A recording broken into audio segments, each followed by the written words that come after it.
love is a kind of infinite quality. It's, I think it's at the heart of being human. I think it's what makes life worth living. Being really happy with someone that they've got things in common with you and you enjoy spending time with. The ability to laugh together. Yeah, it's overwhelming to even conceptualize it, and that's why poets have struggled with it so much. Like hunger, love is a drive, and it is a feeling that every one of us can relate to. Although the definition of love will never change, the way that we find it has evolved with thanks to the world of dating apps. But how much has it all really changed? Tell me about Tinder. Tinder's an app, and it's a wonderful app. You can meet lovely girls on it. A girl comes up and I think she's hot or lovely, you swipe right, and if you think she's not that lovely, you swipe left. So you've got your two options then. If you swipe right on someone and they swipe right on you, you get a match, and then hopefully you find love. With Tinder, you said that you had several matches struck in. I've got a few. So when you are speaking to several of different matches, how do you feel like you can form a connection with just one of the people? I don't think it's quite hard. I think if you're going to do that, it doesn't really work out, and that's why I become a lot more picky. I think it's the best way to do it, because otherwise you spread yourself too thin and you don't actually get anything beneficial out of using the app. I suppose if you do connect with someone, sometimes it's hard to think, wait a second, how many other people is this girl, boy, gender neutral person talking to at the same time? Yeah, everyone's getting matches all the time, so you've got to really stand out, I guess. Smartphones and around-the-clock networking has revolutionised many people's love lives worldwide. Currently, there is roughly 4,000 apps and websites devoted solely to the dating and relationship scene, with Tinder being the most popular, generating 12 million matches per day. In Scotland's capital, Nikki is getting ready to meet one of her matches. I'm getting ready to go on a Tinder date. Tinder date? Yes, and I'm very nervous. Nikki, who is newly single and also new to Tinder, is swiping for other reasons than to find love. I recently got broke up with, and it ended very badly because I found out that I got cheated on throughout the whole relationship, and he was seeing other people and being with other people, and it was all just a big lie. So to distract myself from trying to talk to him or wanting to talk to him or missing him, I distracted myself with other people. Do you think most people use Tinder and other dating sites for, say, like, company after a breakup? There are a lot of people on it that have just been broken up with, but I think it varies from person to person whether it is for different types of company. And some people want it for sorts of intimacy, which is less what I'm looking for, but there are definitely guys on it that are just on there to try and have sex with you, and you can see right through it because you just know exactly what they're there for. In the world of networking that opens doors to a range of possibilities, I was curious as to what Tinder has really brought to the offline world of dating and how it has affected dating in the long run and in real life. That's a really big question. I think dating is just a lot more informal than it used to be. And I don't think, back when my grandparents dated, it was always with the assumption that it was going to lead somewhere, but I think a lot of people just... So courting. Yeah, exactly. Whereas dating now is just like going out and meeting people, so it's a really relaxed atmosphere, which is really nice if that's what you're after. However, if you're wanting to do a bit of courting yourself, it's quite hard to find someone that's also wanting that. There's a lot more option for you to talk to someone and hide it than there is in the past. So even when I was younger, there was texting or there was phone calls, and that was only when I first got a phone or that.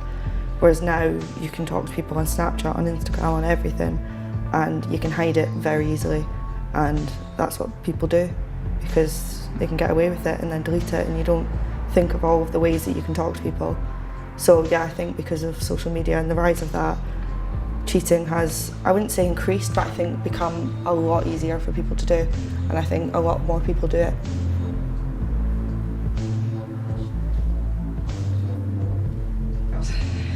Are you nervous? Yeah, I don't want to go. On you go. Oh god. Good luck. Bye. It's estimated that by 2040, 70% of all couples will have met online.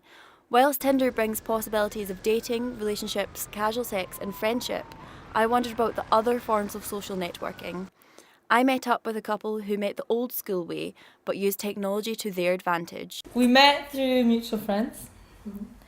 And the first time I met you was your friend's flat, and he was hungover and asleep on the couch. And yeah, that was it.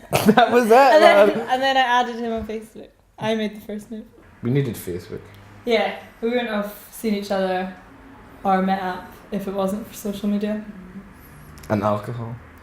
How would you think technology has affected modern day relationships? I think it affects it hugely negatively. I think.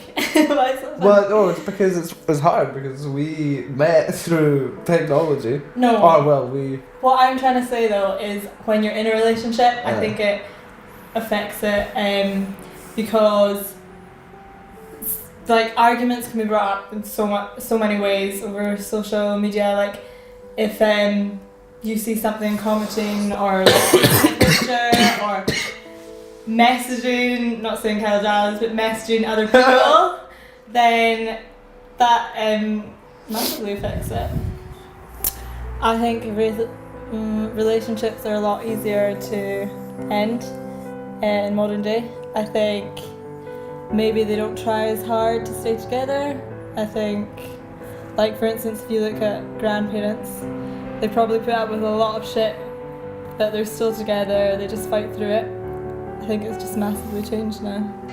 The immediacy of connection has undoubtedly impacted life in the 21st century, especially when it comes to love and relationships. With the boom of online dating apps, it seems that love has been commercialised. I longed for the opinion of a love professional, so I met up with a relationship counsellor.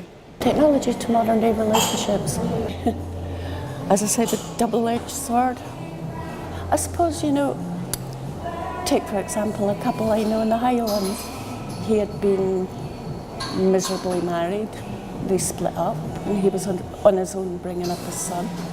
Got talking to a woman in Australia. And they've now been happily married for 2 years. I don't think things are really going to change all that much. I think relationships are always going to be relationships. There's always potential for problems to happen, for problems to evolve. But I like the openness that couples have with each other now. They've become better at communicating with each other. I find it, in general terms anyway. It was comforting to hear that in the midst of a rise in the hookup culture and informal dating, online dating was bringing prosperity to some. I returned to Nikki's home several days after her Tinder date to see how she got on. So how did your date go the other night, Nikki?